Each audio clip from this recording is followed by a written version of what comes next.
नमस्कार दोस्तों। चटगांव, राजशाही, सिलहट और खुलना ये बांग्लादेश के वह 4 बड़े शहर हैं जहां भारत के उच्चायोग और सहायक उच्चायोग के ऑफिस मौजूद हैं। इन ऑफिस की सुरक्षा की जिम्मेदारी बांग्लादेशी नेशनल गार्ड्स और बांग्लादेश की स्टेट पुलिस की होती है। लेकिन हैरानी की बात यह है कि इन चारों शहरों में भारत के ये ऑफिस लगभग बिना किसी ठोस सुरक्षा के काम कर रहे हैं। ना वहां स्थायी पुलिस तैनाती है और ना ही किसी तरह की हाई सिक्योरिटी व्यवस्था। ऐसे में सवाल उठता है कि अगर कल को कोई कट्टरपंथी संगठन हमला कर दे तो हमारे अधिकारियों की सुरक्षा कौन करेगा?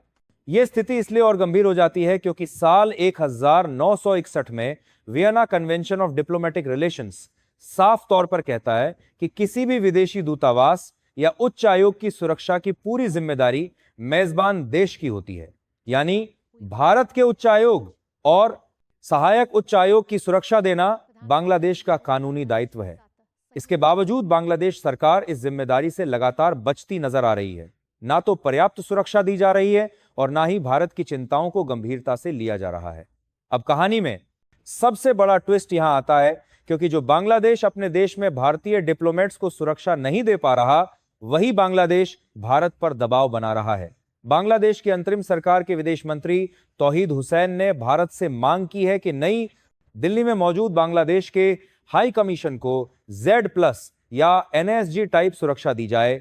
यानी जो सुरक्षा खुद वह देने में नाकाम है, वही सुरक्षा भारत से मांग रहे हैं। दोस्तों, बहुत बड़ी डेवलपमेंट निकल कर आ रही है, तो इस वीडियो में पूरा समझते हैं। लेकिन आगे बढ़ने से पहले इस वीडियो को एक लाइक करके चैनल को सब्सक्राइब जरूर कर लीजिए। दरअसल अब यहां सवाल यह है कि तौहीद हुसैन ने यह मांग अचानक क्यों उठा दी? इसकी वजह हाल ही में बांग्लादेश में एक हिंदू युवक की बर्बर हत्या बताई जा रही है। इस घटना से गुस्साए भारतीय नागरिकों ने कुछ समय के लिए दिल्ली में बांग्लादेश हाई कमीशन के बाहर शांतिपूर्ण विरोध प्रदर्शन किया था। ना कोई तोड़फोड़ हुई और ना ही किसी तरह की हिंसा। लोग सिर्फ सवाल पूछ रहे थे और जवाब मांग रहे थे। लेकिन इतनी सी बात से बांग्लादेश सरकार घबरा गई। जबकि अगर तुलना करें तो बांग्लादेश में भारतीय उच्चायोग के बाहर पहले पत्थरबाजी हो चुकी है। भारतीय अधिकारियों के आवासों तक को निशाना बनाया गया है। वहां भीड़ ने सीमाएं पार की हैं। इसके बावजूद भारत ने कभी यह नहीं कहा कि बांग्लादेश अपना हाई कमीशन बंद कर दे। लेकिन अब वही धमकी भारत को दी जा रही है। यह पूरा मामला कई बड़े सवाल खड़े करता है। क्या बांग्लादेश दोहरे मापदंड अपना रहा है? क्या अंतर्राष्ट्रीय कानून सिर्फ मांगने के लिए होते हैं, निभाने के लिए नहीं? और क्या भारत को बिना शर्त बांग्लादेश की मांग मान लेनी चाहिए? इन्हीं सवालों के साथ हम इस मुद्दे को और गहराई से समझना जरूरी है। दोस्तों, अब अगर इस पूरे मामले को आंकड़ों और जमीनी सच्चाई के साथ देखा जाए तो तस्वीर और भी साफ हो जाती है। पिछले कुछ महीनों में बांग्लादेश के अलग अलग हिस्सों से लगातार ऐसी खबरें सामने आई हैं जहां अल्पसंख्यकों, खासकर हिंदुओं को निशाना बनाया गया। कई मामलों में मंदिरों में तोड़फोड़ हुई, दुकानों को जलाया गया और लोगों को जिंदा जला देने तक की घटनाएं देखने को मिली। इन घटनाओं पर जब भारत ने चिंता जताई तो बांग्लादेश सरकार ने इसे आंतरिक मामला बताकर टालने की कोशिश की।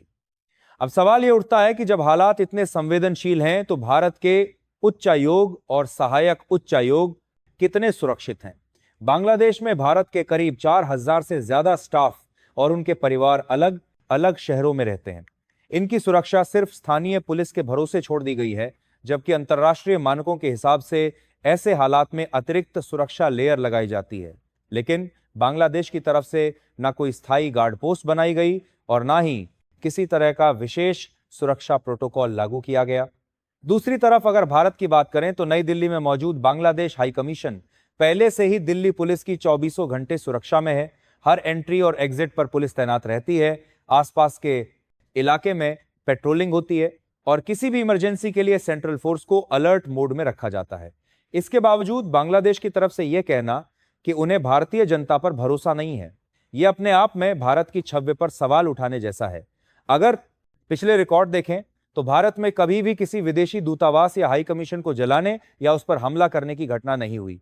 इसके उलट कनाडा, ब्रिटेन, पाकिस्तान और खुद बांग्लादेश में विदेशी मिशनों पर हमले हो चुके हैं। ढाका में भारतीय उच्चायोग के बाहर हिंसा और तोड़फोड़ पूरी दुनिया ने देखी, फिर भी भारत ने कूटनीतिक मर्यादा बनाए रखी और कोई उग्र कदम नहीं उठाया। यहां एक और अहम बात समझने वाली है दोस्तों।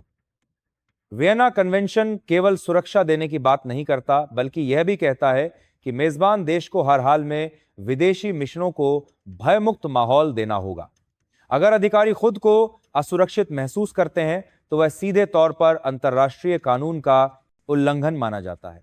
इस कसौटी पर अगर बांग्लादेश को परखा जाए तो वो बार बार फेल होता दिख रहा है। ऐसे में सवाल सीधा है, क्या भारत को पहले अपने अधिकारियों की सुरक्षा सुनिश्चित नहीं करनी चाहिए? क्या बिना पारस्परिकता के बांग्लादेश की मांग मान लेना सही होगा? और क्या यह दबाव की राजनीति भविष्य में और खतरनाक मिसाल नहीं बनेगी? इन्हीं बिंदुओं पर अब भारत की रणनीति क्या हो सकती है और आगे हालात किस दिशा में जा सकते हैं, इस पर बात करना जरूरी बन जाता है। दोस्तों, अब अगर भारत की रणनीति और आगे की संभावनाओं को देखा जाए तो तस्वीर बिल्कुल साफ नजर आती है। भारत इस पूरे मामले में भावनाओं से नहीं बल्कि नियम, कानून और पारस्परिक सम्मान के आधार पर फैसला करता रहा है। भारत ने कभी भी बांग्लादेश के हाई कमीशन की सुरक्षा में कटौती नहीं की है। आज भी दिल्ली में बांग्लादेश हाई कमीशन पूरी तरह सुरक्षित है और किसी भी तरह की वास्तविक धमकी सामने नहीं आई है। लेकिन दूसरी तरफ बांग्लादेश में भारत के उच्चायोग और सहायक उच्चायोग लगातार असुरक्षा के माहौल में काम कर रहे हैं। कई बार भारत की ओर से कूटनीतिक स्तर पर यह मुद्दा उठाया गया। इसके बावजूद बांग्लादेश सरकार ने ना तो स्थायी सुरक्षा तैनात की और ना ही किसी ठोस आश्वासन के साथ आगे आई। ये रवैया साफ दिखाता संगीत है कि बांग्लादेश दबाव बनाकर भारत से रियायत लेना चाहता है। भारत के लिए यह सिर्फ सुरक्षा का नहीं बल्कि सम्मान और अंतर्राष्ट्रीय नियमों का भी सवाल है। अगर भारत बिना शर्त बांग्लादेश को एनएसजी या Z+ जैसी सुरक्षा देता है तो यह संदेश जाएगा कि नियम एक तरफा लागू होते हैं। इससे भविष्य में दूसरे पड़ोसी देश भी इसी तरह का दबाव बनाने की कोशिश कर सकते हैं। यही वजह है कि भारत बहुत सोच समझकर कदम रख रहा है। यह भी समझना जरूरी है दोस्तों कि भारत और बांग्लादेश के रिश्ते सिर्फ कूटनीति तक सीमित नहीं है। व्यापार, पानी, सीमा और सुरक्षा जैसे कई बड़े मुद्दे जुड़े हुए हैं। अगर बांग्लादेश इस तरह के दोहरे मापदंड अपनाता है तो इसका असर इन सभी क्षेत्रों पर पड़ेगा।